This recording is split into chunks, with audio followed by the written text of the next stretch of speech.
Once upon a time, there was a Zen student who quoted an old Buddhist poem to his teacher, which says, "The voices of torrents are from one great tongue. The lines of the hills are the pure body of Buddha." "Isn't that right?" he said to the teacher. "It is," said the teacher, "but it's a pity to say so. It would be, of course, much better if this occasion were celebrated with no talk at all. And if I addressed you in the manner of the ancient teachers of Zen, I should hit the microphone with my fan and leave. But I somehow have the feeling that since you have contributed to the support of the Zen Center in expectation of learning something, a few words should be said, even though I warn you that by explaining these things to you, I shall subject you to a very serious hoax.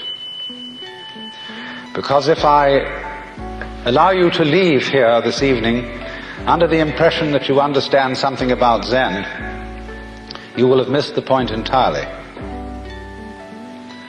Because Zen is a way of life, a state of being that is not possible to embrace in any concept whatsoever.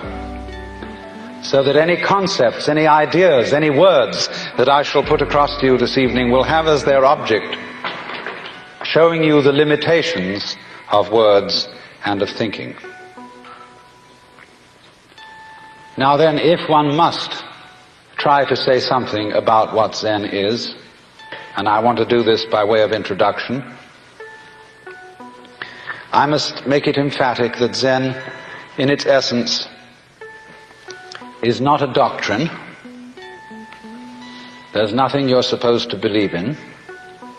And it's not a philosophy in our sense, that is to say, a set of ideas, an intellectual net in which one tries to catch the fish of reality. Actually, the fish of reality is more like water. It always slips through the net, and in water, you know, when you get into it, there's nothing to hang on to. All this universe is like water. It is fluid, it is transient, it is changing. And when you're thrown into the water after being accustomed to living on the dry land, and you're not used to the idea of swimming, you try to stand on the water, you try to catch hold of it, and as a result you drown. And the only way to survive in the water, and this refers particularly to the waters of modern philosophical confusion, where God is dead, metaphysical propositions are meaningless, and there's really nothing to hang on to, because we're all just falling apart. And the only thing to do under those circumstances is to learn how to swim. And to swim, you relax. You let go, you give yourself to the water, and you have to know how to breathe in the right way.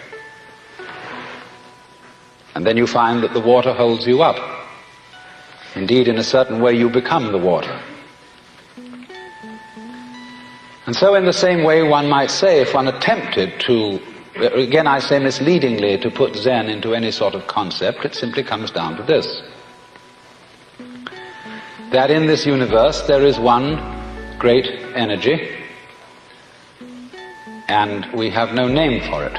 People have tried various names for it, like God, like Brahman, like Tao, but in the West the word God has got so many funny associations attached to it that most of us are bored with it. When people say God the Father Almighty, most people feel funny inside. And so we like to hear new words. We like to hear about Tao, about Brahman, about Shinyo and Tathata, and such strange names from the Far East, because they don't carry the same associations of mawkish sanctimony and funny meanings from the past. And actually, some of these words that the Buddhists use for the basic energy of the world really don't mean anything at all. The word tathata, which is translated from the Sanskrit into suchness or thusness or something like that, really means something more like da-da-da, based on the word tat, which in Sanskrit means that.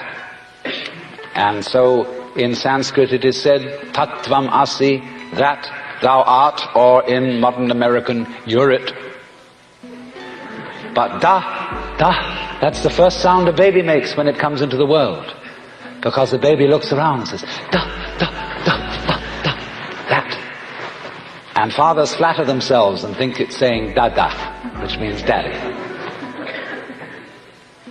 But according to Buddhist philosophy, all this universe is one tatata. That means 10,000 functions or 10,000 things, one suchness. And we're all one suchness. And that means that suchness comes and goes like everything else, because this whole world is an on and off system. As the Chinese say, it's the yang and the yin. And therefore it consists of now you see it, now you don't, here you are, here you aren't, here you aren't.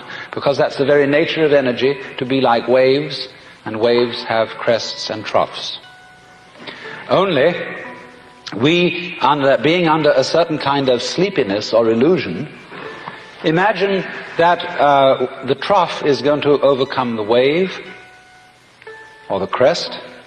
The yin, the dark principle, is going to overcome the yang or the light principle, and that off is finally going to triumph over on.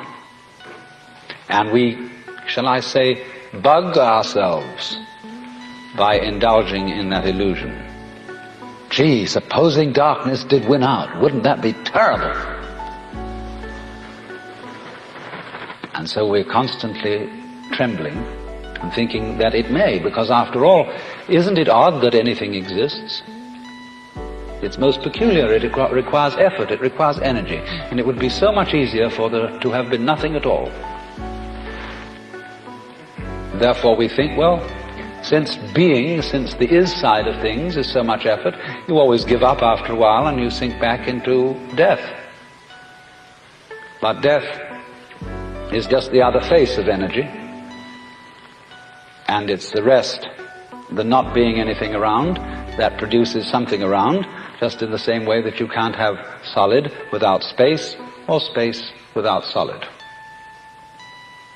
When you wake up to this and realize that the more it changes, the more it's the same thing, as the French say, that you are really a playing of this one energy, and there is nothing else but that it is you, but that for you to be always you would be an insufferable bore. And therefore it is arranged that you stop being you after a while and then come back as someone else altogether.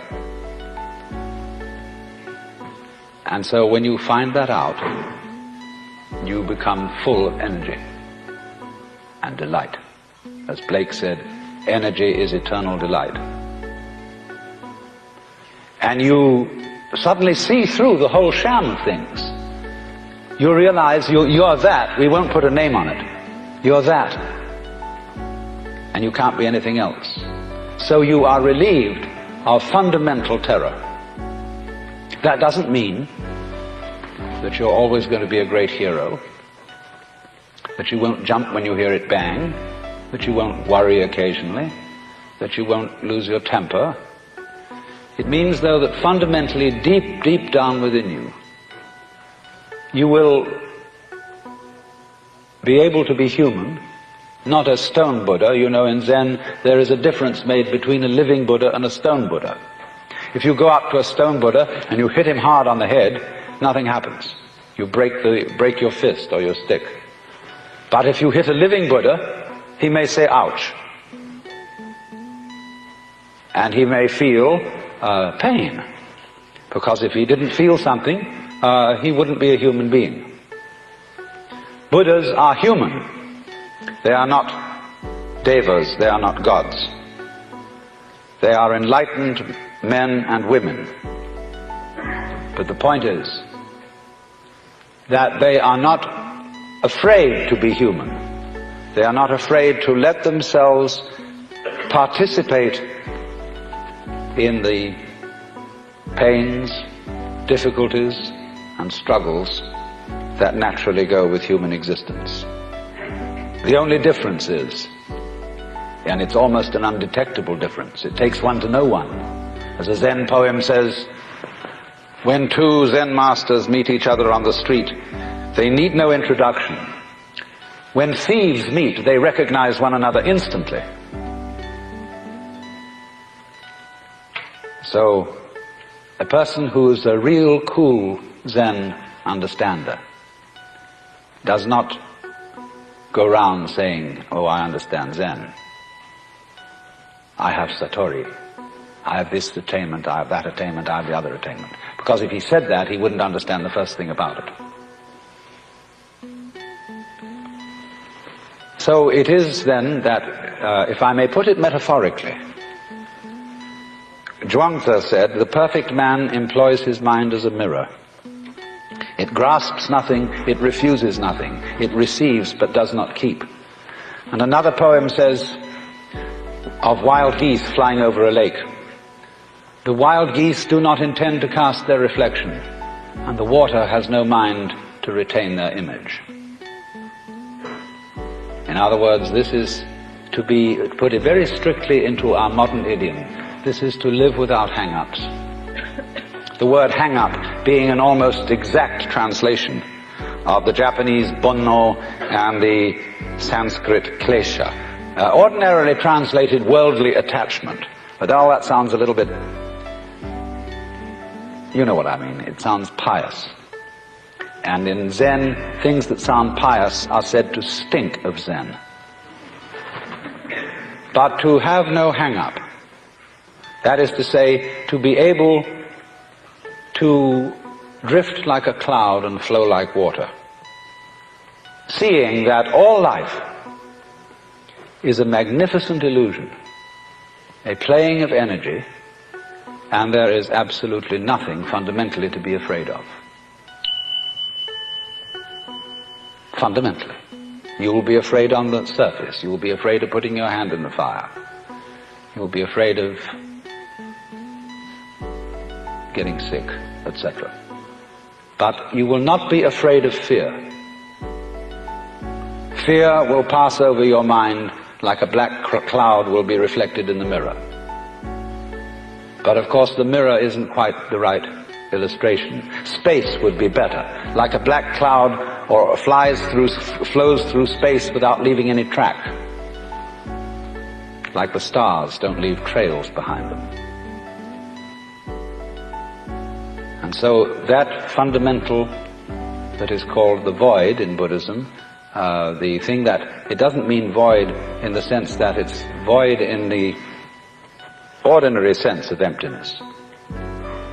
It means void in that it is the most real thing there is, but nobody can conceive it. It's rather the same situation that you get between the speaker in a radio and all the various sounds which it produces. On the speaker you hear human voices, you hear every kind of musical instrument, honkings of horns, the sound of traffic, the explosion of guns. And yet all that tremendous variety of sounds are the vibrations of one diaphragm. But it never says so. The announcer doesn't come on first thing in the morning and say, "Ladies and gentlemen, all the sounds that you will hear subsequently during the day will be the vibrations of this diaphragm. Don't take them for real." And the radio never mentions its own construction, you see? And in exactly the same way, you are never able really to examine, to make an object of your own mind, just as you can't look directly into your own eyes or bite your own teeth. Because you are that. And if you try to find it and make it something to possess, why, that's a great lack of confidence. That shows you don't really know you're it. And if you're it, you don't need to make anything of it. Are you still looking? Do you know that? I mean, not as kind of knowledge that you possess, not something you've learned in school like you've got a degree, and you know, I've mastered the contents of these books and remembered it. In this knowledge, there's nothing to be remembered. Nothing to be formulated. You know it best when you say, "Well, I don't know it." Because that means I'm not holding on to it, I'm not trying to cling to it in the form of a concept, because there's absolutely no necessity to do so. That would be, in Zen language, putting legs on a snake or a beard on a eunuch.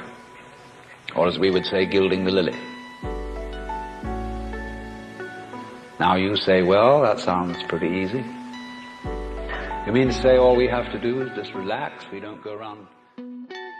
Why did God make the universe? Who made God? Why are the trees green? And so on and so forth. The Father says finally, oh, shut up and eat your bun. It isn't quite like that. Because you see, the thing is this. All those people who try to realize Zen by doing nothing about it are still trying desperately to find it and are on the wrong track. There is another Zen poem which says, you cannot attain it by not thinking. By thinking, it says. You cannot attain it by thinking. You cannot grasp it by not thinking.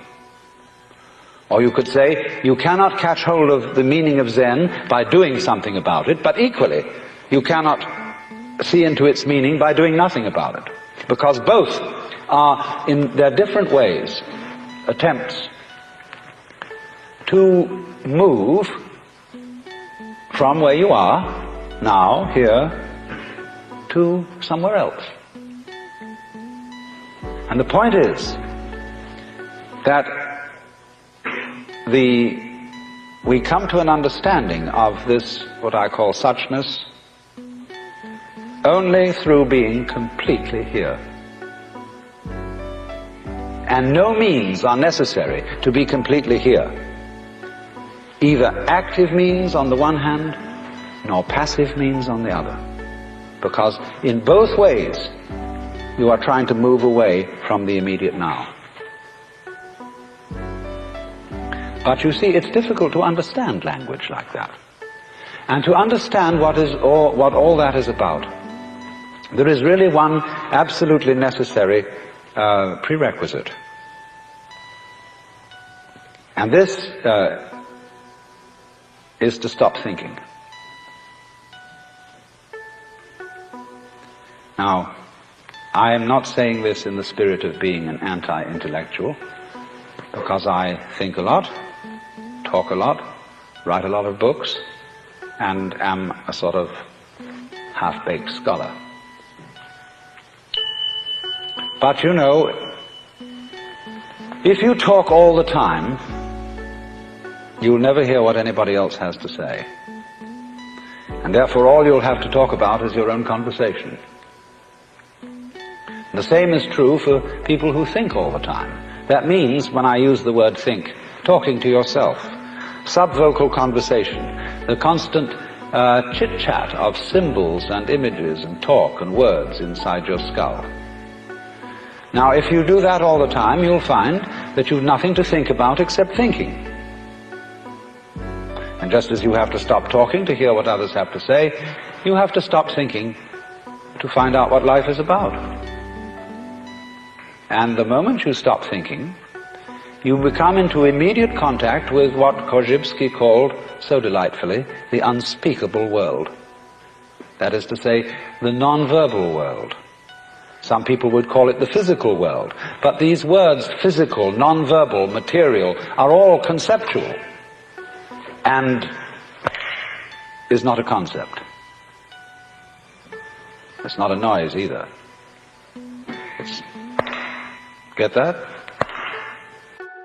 So when you are awake to that world, you suddenly find that all the so-called differences between self and other, life and death, pleasure and pain, are all conceptual, and they're not there. They don't exist at all in that world which is, in other words, if I hit you hard enough, ouch doesn't hurt if you're in a state of what is called no thought.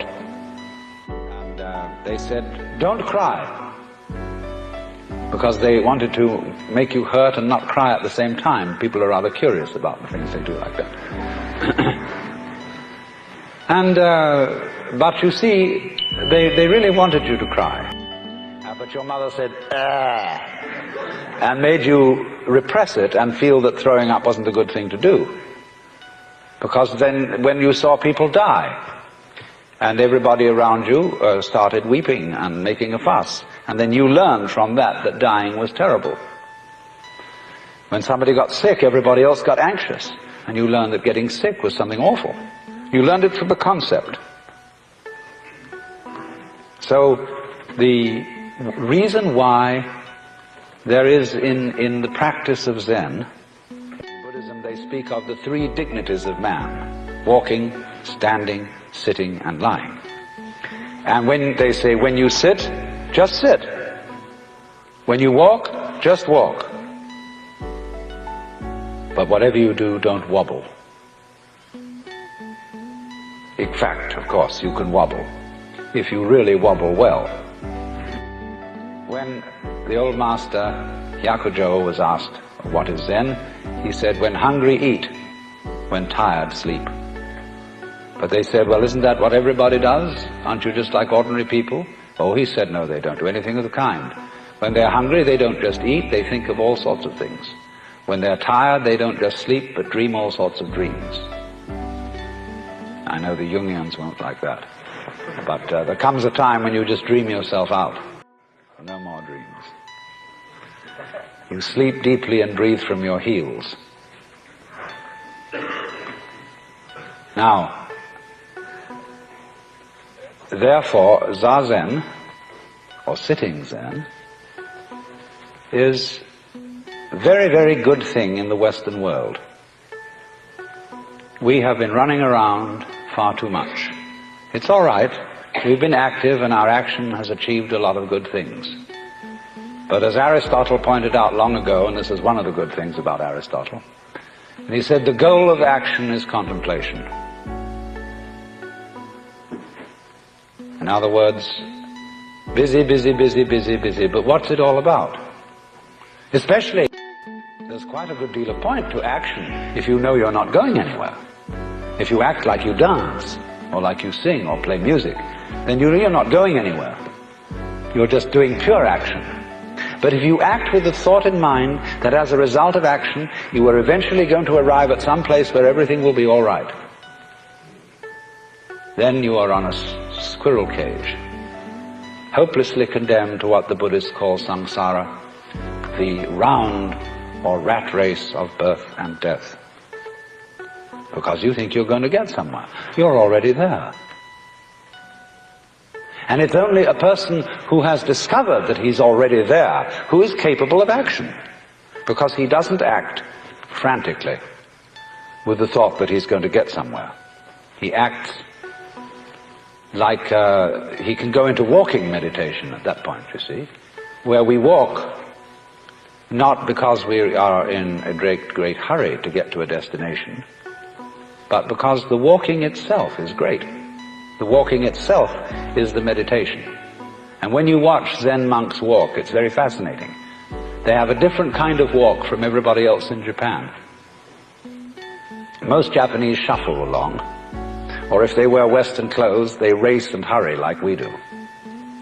Zen monks have a peculiar swing when they walk. And you have the feeling they walk rather the same way as a cat. There's something about it which isn't hesitant. They're going along all right. They're not sort of vaguing around, but they're walking just to walk. And that's walking meditation. But the point is that one cannot act creatively except on the basis of stillness, of having a mind that is from time to time capable of stopping thinking. And so this practice of sitting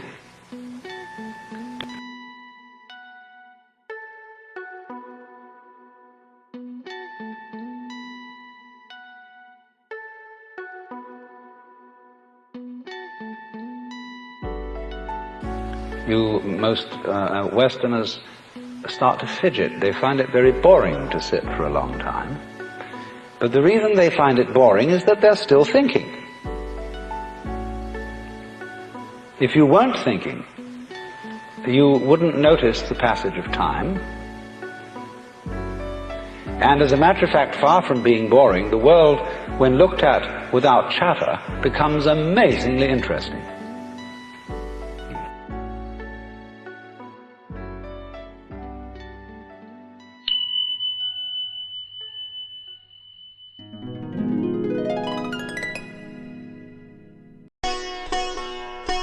This could be good for me. Lately I was feeling like I need a purpose. But when you talk to me, give me the impression that I won't scratch your surface.